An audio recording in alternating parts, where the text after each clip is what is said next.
What do you want to be when you grow up, Olivia? An astronaut. I want to be a fashion designer. A basketball player. I want to be an actor. A doctor. A teacher. A chef. An artist. What do you want to be when you grow up? A mermaid. Do you know what a computer programmer is? Yeah, no. No.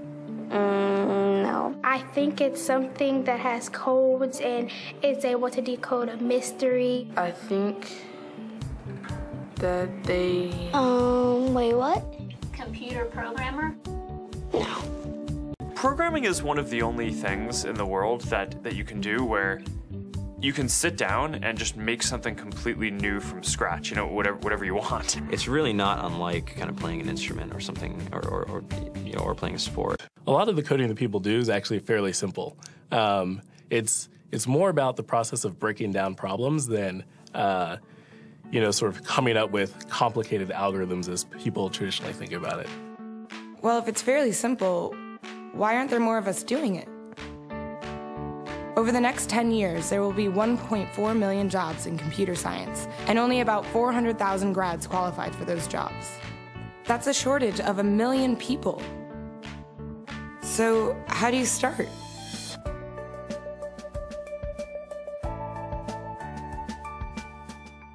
The last early thing was actually using software to decide when the classes in my school would meet, and that put me in a position to decide which girls were in my class.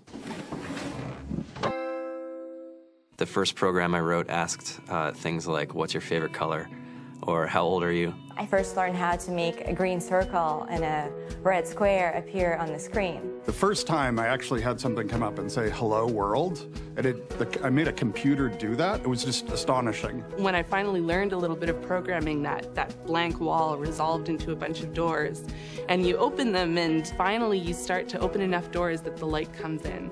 And to me, a finished program is like a structure filled with light. All the corners are illuminated. You understand the structure of it. It's a really serene feeling to have completed that.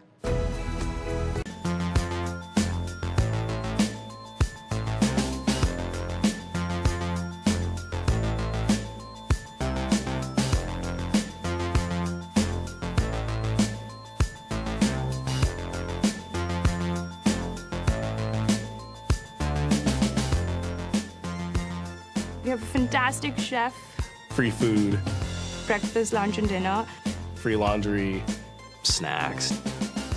Even places to play and video games and scooters. There's all these kind of interesting things around the office and places where people can play or relax or go to think or play music or be creative.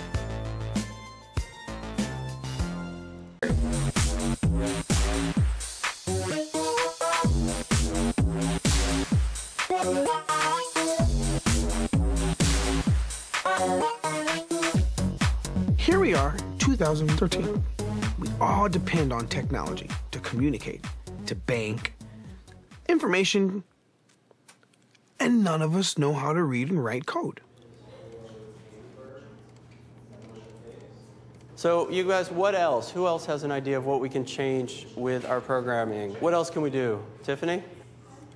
What I saw my students take away from using Scratch and programming in our classroom is that they were willing to push through problems. It really builds critical thinking, it builds problem solving, and it's something that they can then apply to math in the classroom or their reading skills. We integrated science with this programming, and I saw my scores go up 30%. It's important for these kids. It should be mandatory to be a citizen on this planet, to read and write code. I just think you have to start small, right? And I think that's one of the biggest misconceptions about computer science and programming overall is that you have to learn this big body of information before you can do anything. You don't have to be a genius to know how to code. You need to be determined. Addition, subtraction, that's about it. You should probably know your multiplication tables.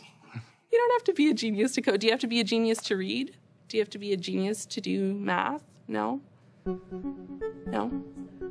I think if someone had told me that software is really about humanity, that it's really about helping people by using computer technology, it would have changed my outlook a lot earlier. The programmers of tomorrow are the wizards of the future. You know, you're going to look like you have magic powers compared to everybody else. I think it's amazing. I think it's the closest thing we have to a superpower. Great coders are today's rock stars. That's it.